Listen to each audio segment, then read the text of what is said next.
ભરૂચના હાસોટ તાલુકાના ઇલાવ ગામે સમસ્ત ગ્રામજનો દ્વારા આયોજિત શ્રી રામચરિત માનસ રામકથાનો ભવ્ય પ્રારંભ કરવામાં આવ્યો છે, જેમાં કથાકાર ધનેન્દ્ર વ્યાસ અમૃતમય વાણીમાં કથાનું રસપાન કરાવી રહ્યા છે. ભરૂચના હાસોટ તાલુકાના ઇલાવ ગામે સમસ્ત ગ્રામજનો દ્વારા આયોજિત શ્રી રામચરિત માનસ રામકથાનો ભવ્ય અને ધાર્મિક માહોલમાં પ્રારંભ કરવામાં આવ્યો.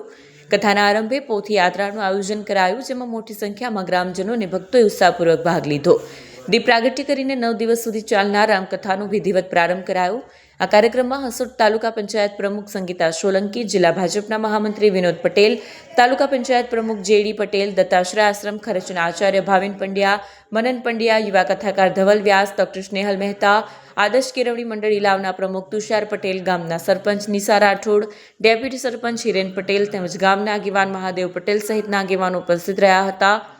વ્યાસપીઠ પરથી કથાકાર ધનેન્દ્ર વ્યાસજી પોતાની સંગીતમય વાણી દ્વારા રામકથાનું રસસભર વર્ણન કરી રહ્યા છે. આ રામકથા 9 દિવસ સુધી રોજ રાત્રે 8 થી 11 વાગ્યા દરમિયાન યોજાશે, જેમાં મોટી સંખ્યામાં ભક્તો ઉપસ્થિત રહી ધર્મ લાભ લે તેવી ભાવના વ્યક્ત કરવામાં આવી છે.